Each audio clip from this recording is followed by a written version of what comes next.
So we've got one final paper in this session, and it's Richard Wortley from University of College London.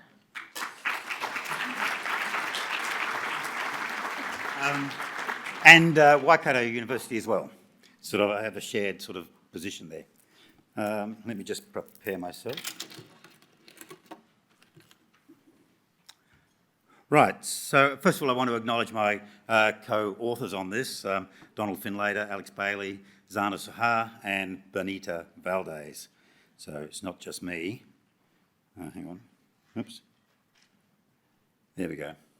So I don't think I have to tell an audience like this just how serious the problem of online CSAM, child sexual exploitation material has become. And it's a creation almost entirely of the internet. Back in 1988, Pre-Internet Times, the largest selling child pornography magazine, it was called in those times, had 800 subscribers in the US. That's across the country.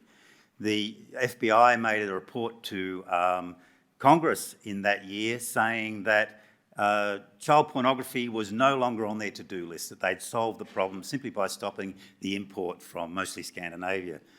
About 6 months after that report to Congress, the Internet protocols were signed and everything changed. 20 years after that, we have internet child pornography companies being closed down with 300, 400,000 subscribers. And so most recently, the We Protect task force describes the situation as a tsunami with millions of active offenders. So a huge problem.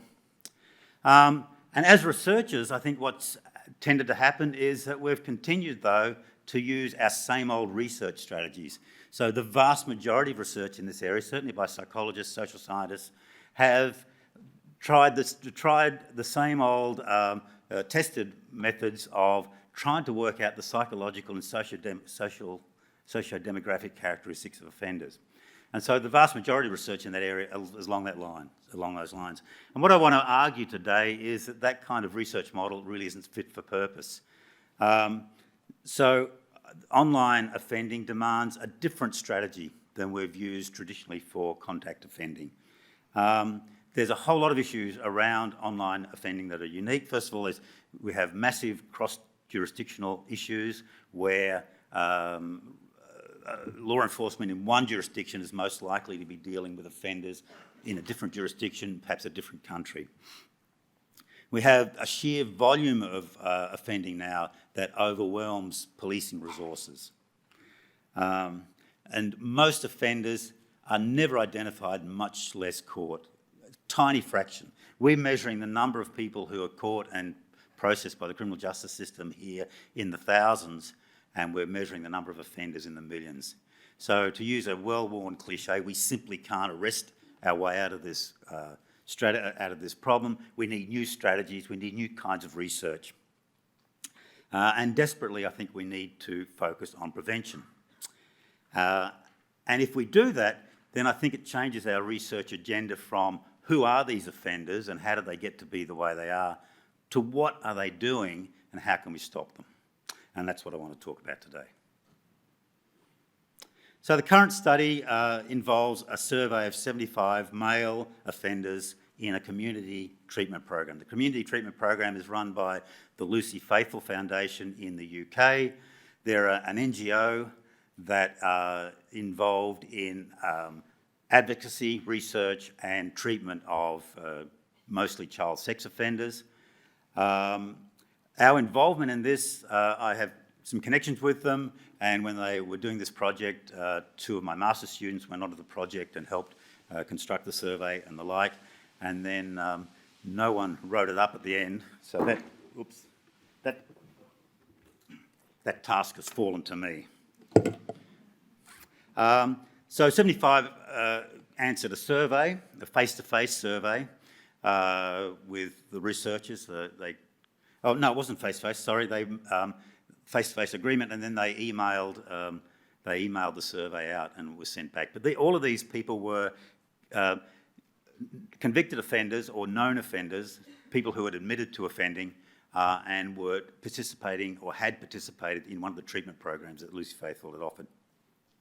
20% of the offenders, or participants, I should say, then agreed to in-depth interviews. And I'm going to present some of the data from both of those sources. 3 areas were covered. We're interested in their pathways to offending. How did they get from being a non-offender to an offender in this space? What they actually did, what their offending behaviours were entailed, and what were the sort of the triggers and deterrents and disruptions that they encountered. In other words, how might we intervene with them? First of all, just briefly, the sample characteristics. You can read these yourself, but 76% identified as heterosexual, 16% as homosexual, and 8% as bisexual. If you look at the employment status, the interesting thing here is that all of them were employed in some way or retired. In other words, there were no unemployed people in this sample. And we have listed their careers. Those careers were often in professional and skilled areas. We see a similar kind of trend really in the education. High incidence here of people with tertiary qualifications, nearly a third at postgraduate level, or 20% at postgraduate level. So again, a highly educated sample. And then other characteristics, most were living in shared circumstances with a partner, with their family. Many were married, nearly 60%. About 20% had children with them. Most hadn't had previous involvement with the criminal justice system. If they had, they were slightly more likely to have had involvement for non-sex offences than for sex offences. And this is a trend that we've seen also with contact offending.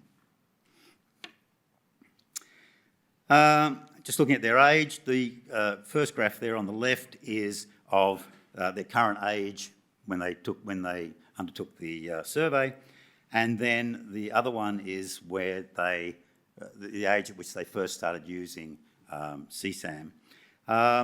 2 things to note.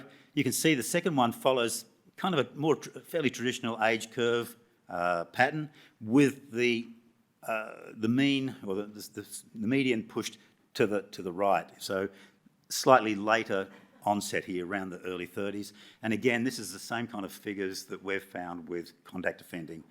And there's about a 10-year difference between the two. In other words, in our sample, on average, our offenders had 10 years experience of online offending. So they weren't new offenders in that sense, by and large.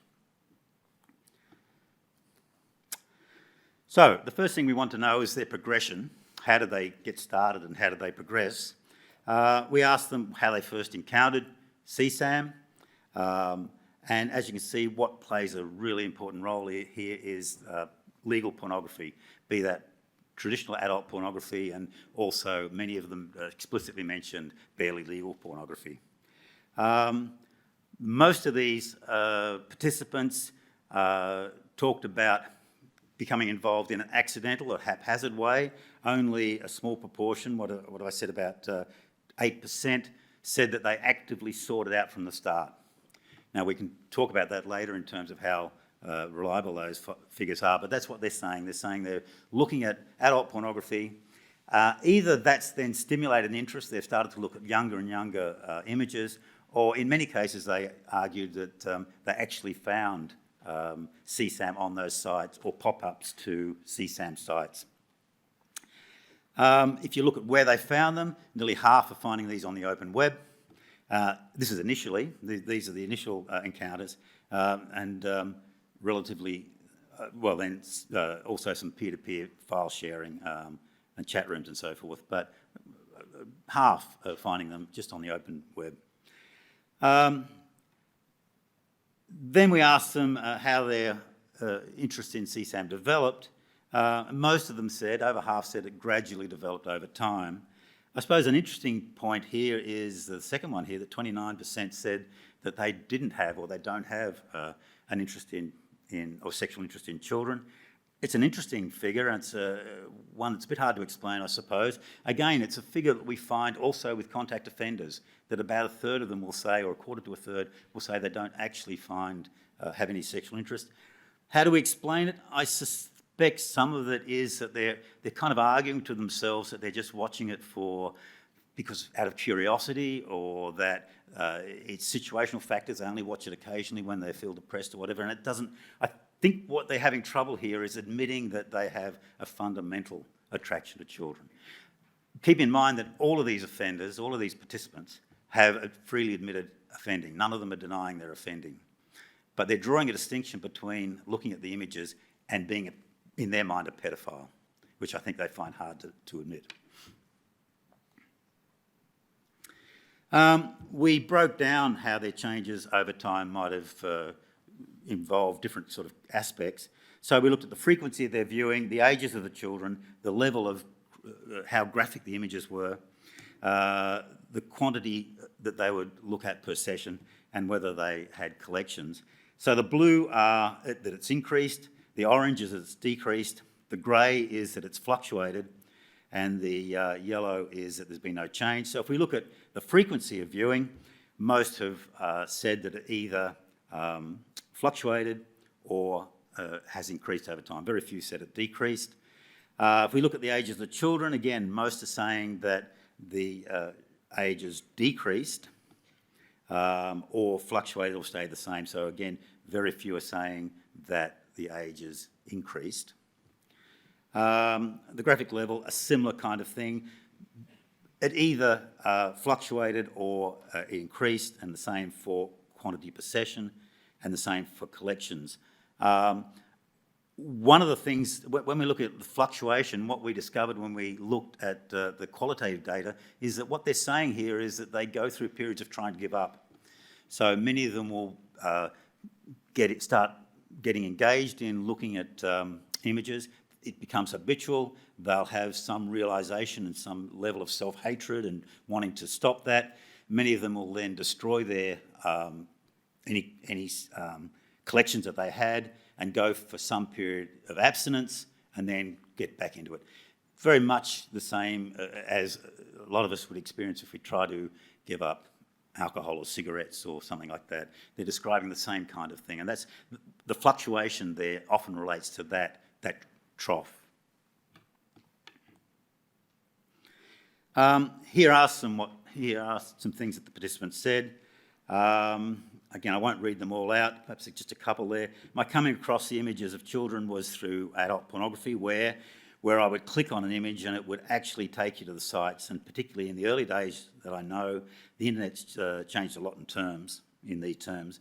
I click on something and literally you could get snowballed with pages coming up, websites and so forth. So that was a common thing they said. A lot of them talked about just the sheer easy access of it. A colleague of mine, Ethel Quayle, talks about this is the only felony or indictable offence where you're one mouse click away from committing an offence. So it's so easy. And they talked about how the internet just provided them with this relatively risk-free, easy access to these images. And again, if you look through there, you can see how they talk about going from no interest and then to looking at more and more extreme images, and at the same time retaining this sort of self-estrangement about it. You know, recognising that this is not necessarily something that they define themselves as. If we move now to the actual offending behaviour, we ask them what they did online. When did they access it? Well, most of them talked about it being opportunistic whenever they had time, so there wasn't a particular time. So about 40% are saying that. And if there was a particular time, it tended to be in the evening. So again, I think we can understand that that's probably how it fitted into their routine the most easily. Most did it at home. A surprising number, nearly 10% did it at work. Obviously might have something to do with them being caught because it's a very risky thing for them to do. And then they also talked about cafes and hotels and those kind of things. Devices, I include this only that there seemed to be very little use of Wi-Fi or smartphones and that kind of thing. It was mostly desktops and laptops. The sources of CSAM, in some ways I should have put this graph with the other one because it changed significantly from the initial stage where most of it was through open websites. What we saw over time is much more use of peer-to-peer. and chat rooms and so forth, but still relatively low levels of dark web activity.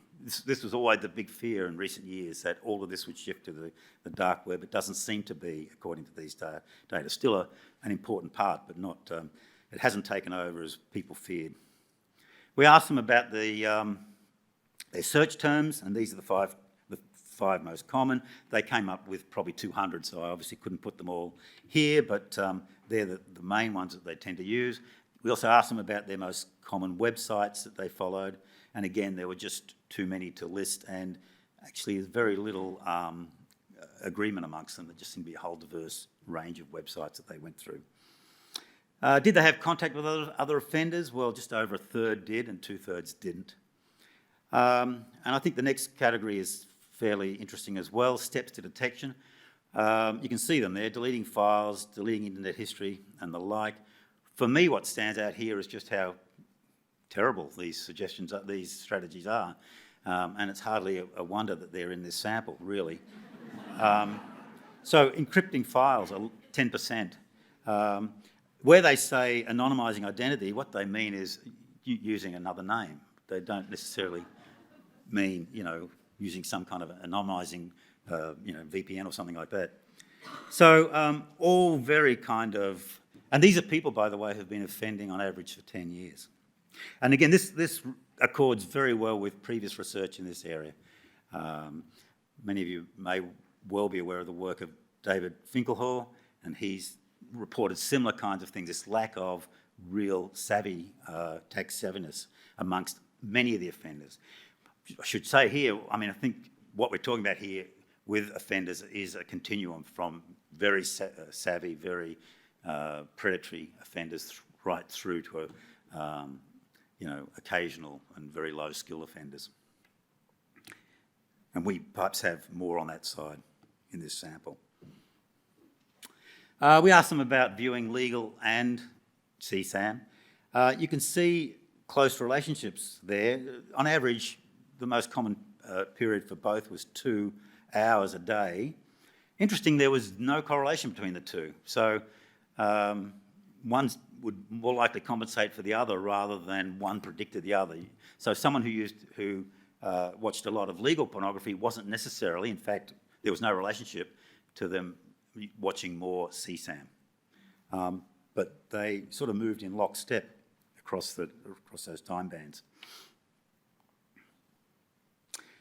So here again, what some participants say, and again, you can look at these yourself, but what they're saying is that they're searching more and more for variety, that they get bored with what they're watching, and that they then seek out new things, and they'll often surprise themselves about how depraved that they've become and how depraved the images are that they now watch, that they would have thought when they started they would never ever find an interest in.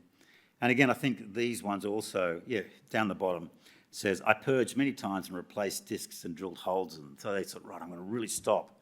And they've destroyed their actual collections physically and then ultimately drift back into it. So a really hard thing for them to give up in that way. Is anyone else there? It was almost like a routine and, an addiction. And every day I had to sit down and look at porn. And then to the other, I'd fit it in where I could and so forth.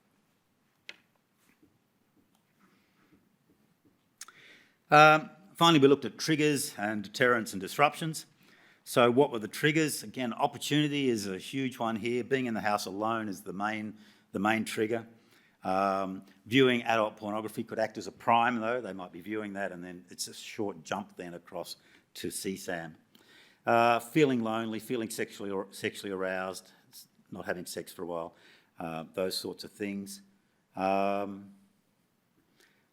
So a combination, I guess, of opportunity and some kind of emotional priming or sexual priming.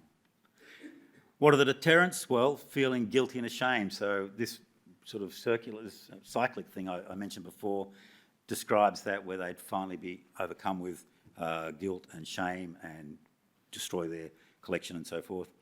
Worrying about being caught by the police, work patterns that interfered with when they might be able to do it, worrying what others would say, worrying about being caught by the family. And then more positively, when they felt happy, they were less likely to do it. And again, you can look through those. Partner being home is another opportunity dimension. Thinking of the victim came up reasonably commonly, nearly half of the participants. No internet access, again, an opportunity factor. So what disrupted them? And by disruption, we mean they might be watching it and then they stop at that time. And clearly, again, opportunity plays a part. If their partner walking in, they have obligatory, some of them talked about their obligatory social interactions, that they had to go out to various functions and so forth, and that interfered with their patterns. Blocked sites, virus alerts, slow internet speeds. One that I'm going to come back to is warning messages from law enforcement. These aren't yet very, very common, but they're becoming more and more common. They're a factor that I have a particular research interest in, so I'll just return to that in a moment. And hackers demanding money is also one of the things that would disrupt them. And you can read what they say. Yeah, again, boredom was the trigger for them. Barriers would be not having the time, not being alone, those sorts of things. So again, a combination of opportunity factors and priming aspects.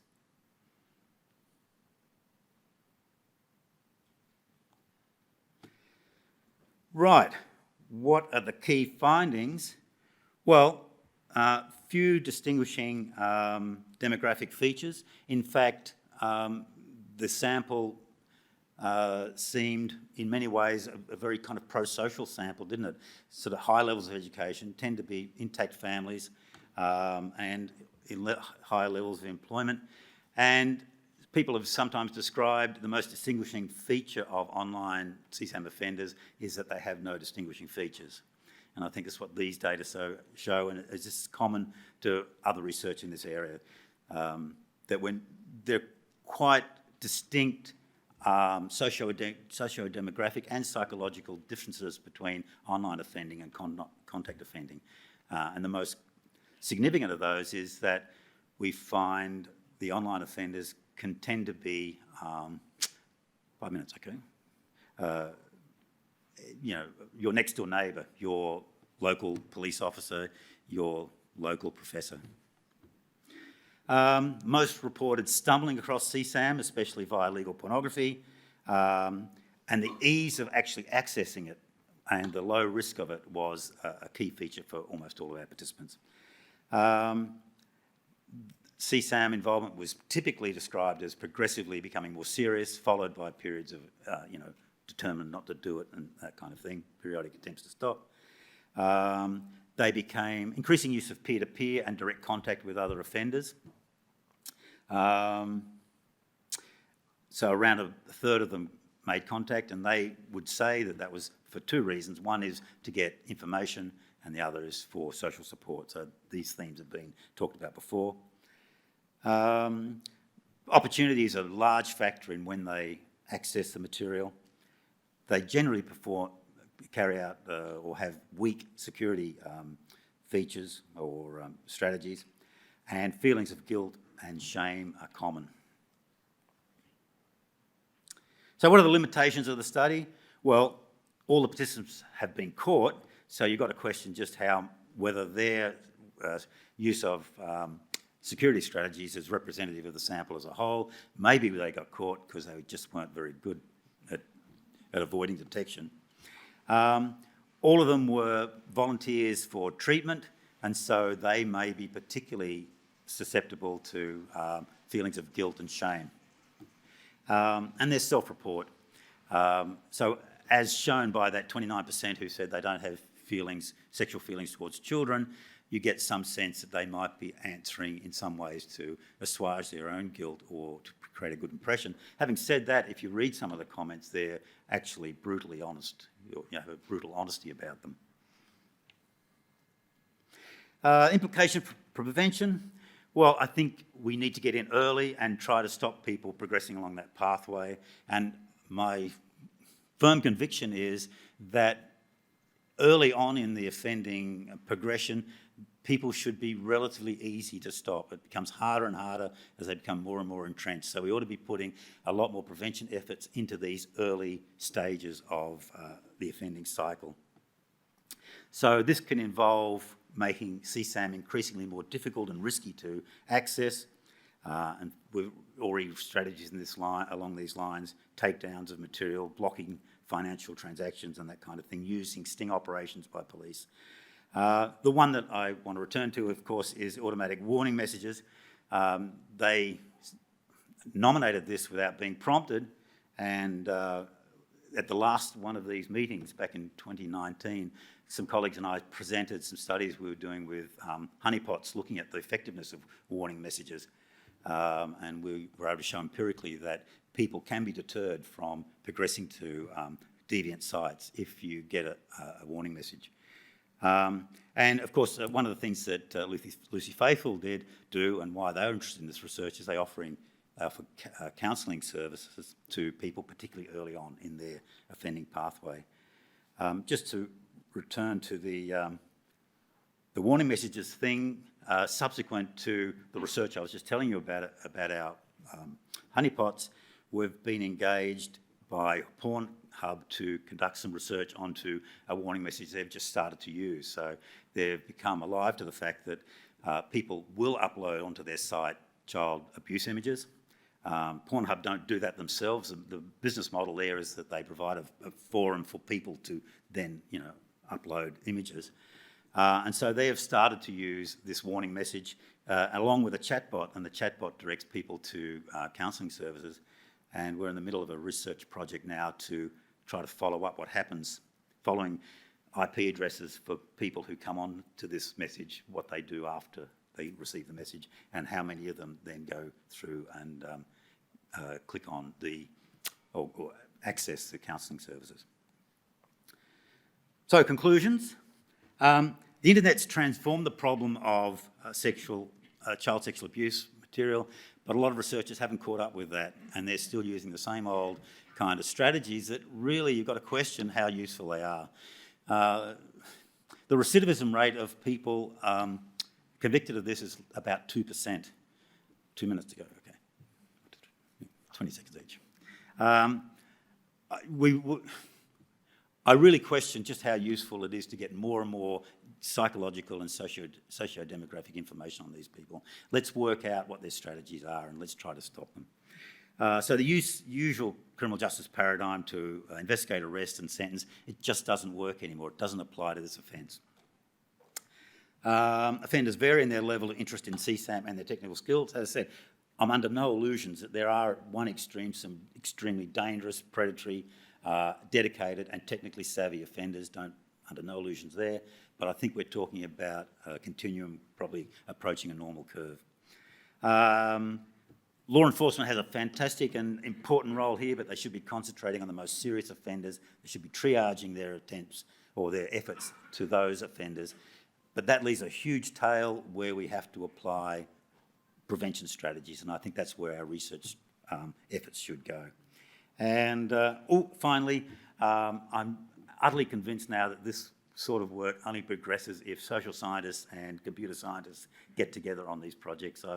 My own experience looking at honeypot sites has been with a multidisciplinary team of lawyers, psychologists and computer scientists, and it's a really rewarding and valuable way to go.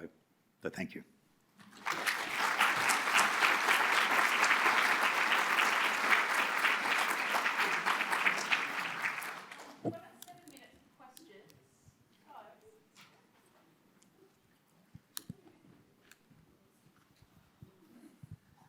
Thank you, that was very interesting.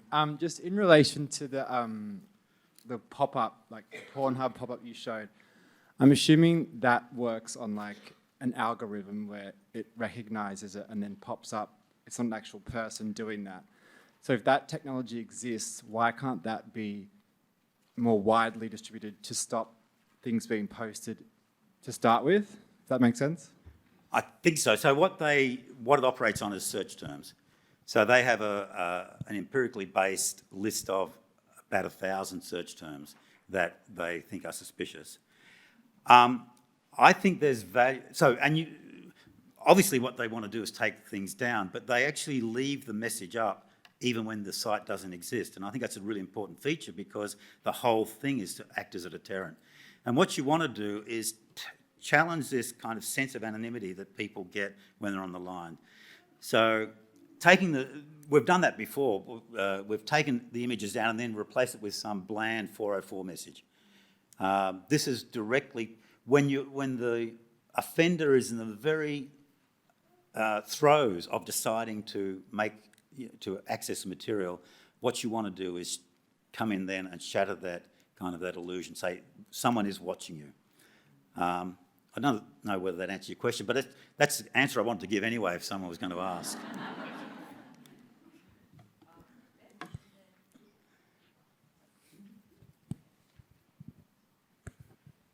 You had the level of graphics going up in part of the study. Did you have access in that group of offenders to what they'd been found guilty of or they pleaded guilty to, and the category of CAM? Like, we all know that there are different categories of CAM. I'm just interested to know the breakdown from a sentencing point of view when we get to see all the CAM categories, and it's from a little bit to through the roof. Yeah. No, the only criteria was they volunteered to be in the program. But most of them, I think all but one, were actually recommended by the arresting police officer to participate, but I don't know what their convictions were. Because that would be really interesting from some of the factors being feeling for the victim and a sense of remorse, or which is great that was about 42 or whatever, but that's fantastic. That insight would be wonderful research to know the category, and I know it's all bad, but we all know there are categories, and you're looking at it from a law perspective, just that risk of rehabilitation, reoffending, to what degree are people looking at dabbling and then moving right to that level and jumping to that graphic image, going to something like under 5, really high exposure to, penetrative counts and all kinds of things.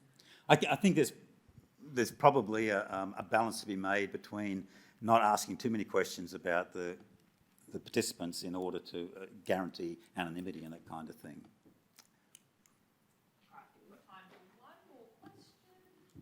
Oh, maybe two. We'll go two. Why not? We've got an hour for lunch. Maybe just link there, and then in a second give us that.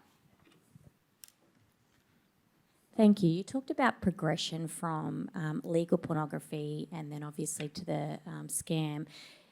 Was there any, interpretation of following that who wanted to then go on to actual physical child sexual abuse, and or was there any connection with their sexual preoccupation?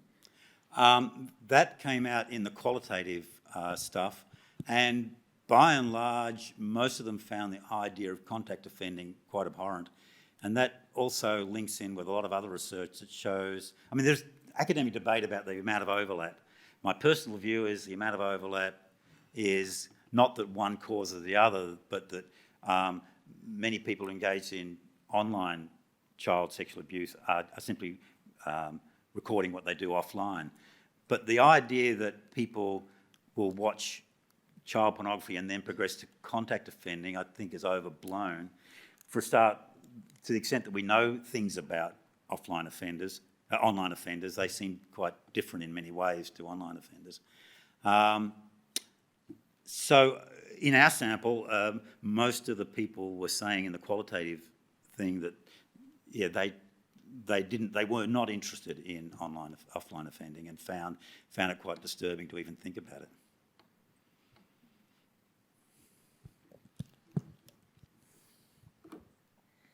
Thanks, Richard. That was really interesting. I'm interested in what you said about some of the respondents saying that they weren't sexually interested in children, and you being a bit dubious about those responses. Because I have seen other research that shows that, in online surveys, a notable proportion will say they don't have a sexual interest in children.